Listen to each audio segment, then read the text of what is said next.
Dans cette vidéo, nous allons aborder les swaps futurs.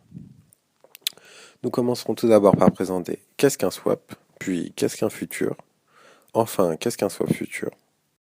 Nous passerons ensuite aux spécifications des swaps futurs, et enfin nous aborderons les deux échanges sur lesquels nous pouvons contracter des contrats swap futurs, Chicago Mercantile Exchange et Eris.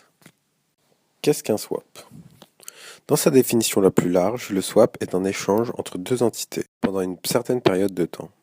Les deux intervenants doivent, bien entendu, trouver chacun un avantage à cet échange, qui peut porter soit sur des actifs financiers, soit sur des flux financiers. Contrairement aux échanges d'actifs bancaires, les échanges de flux financiers sont des instruments de gré à gré, sans incidence sur le bilan, qui permettent de modifier les conditions de taux ou de devise, ou des deux simultanément, d'actifs et de passifs actuels ou futurs. Un contrat à terme ou futur en anglais est un engagement ferme d'acheter ou de vendre une quantité convenue d'un actif à un prix convenu et à une date future convenue. Les futurs sont des produits standardisés et cotés. Ils portent sur des actifs référents pour un montant standard à une échéance fixée. Dans ce contexte, un nouveau type de contrat de flux financier a vu le jour à la fin des années 2010 sur le Chicago Board of Trade, puis fut acquis par le Chicago Mercantile Exchange, le swap futur. Ce contrat consiste à délivrer un swap de taux d'intérêt de gré à gré compensé fixé au mois de mars, juin, septembre ou décembre et à une date de maturité de 2, 5, 10 ou 30 ans.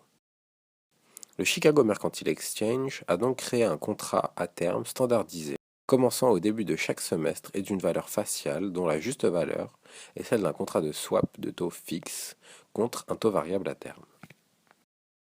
À part pour les coupons, les termes sur les sous-jacents swap sont fixes et ne changent pas suivant les différents cycles. Les coupons, quant à eux, sont établis à chaque semestre lorsque le contrat est fixé et restent constants durant toute la vie du produit financier. Les coupons peuvent être fixés à 25 points de base d'incrément. L'un des principaux avantages du swap futur est que l'on a besoin d'une moins grande marge initiale comparée au contrat de terme, gré à gré compensé. Cela implique donc que les membres compensateurs auront besoin de moins de capital contre ces positions de marge. La différence est plutôt élevée, puisqu'elle monte jusqu'à 64% concernant les contrats de courte maturité. Ces contrats d'un type nouveau, soit futur, s'échangent sur deux marchés organisés. Comme l'ayant dit précédemment, le Chicago Mercantile Exchange, ainsi que le marché Eris. La différence fondamentale entre ces deux contrats réside dans les contrats Eris. En effet, il en existe deux types, les standards et les flex. Les standards sont standardisés, un peu comme ceux proposés par le Chicago Mercantile Exchange, c'est-à-dire avec des paramètres fixés pour le sous-jacent de swap, sauf le coupon. Les contrats Eris sont réglés en cash. Il n'y a pas de livraison lors de la fin du contrat. Une autre différence majeure pour le contrat Eris est qu'il n'a pas besoin d'être renouvelé à chaque trimestre. En effet, si un investisseur achète un contrat de 10 ans le 20 mars 2013, il pourra le garder jusqu'au 19 mars 2023. Cela peut cependant impacter le prix de liquidité.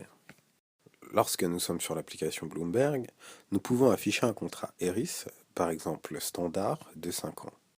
Voici un autre contrat Eris, celui-ci Flex, et à maturité de 2 ans.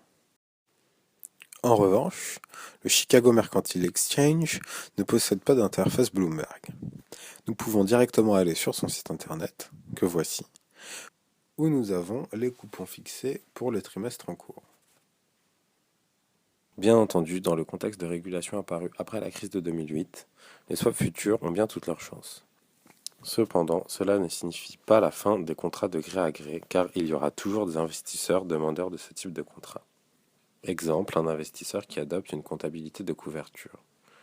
Mais un investisseur qui utilisera un risque de taux de couverture générique sur un prêt ou un portefeuille d'obligations de société serait plus enclin à contracter un swap futur si la liquidité venait à se développer.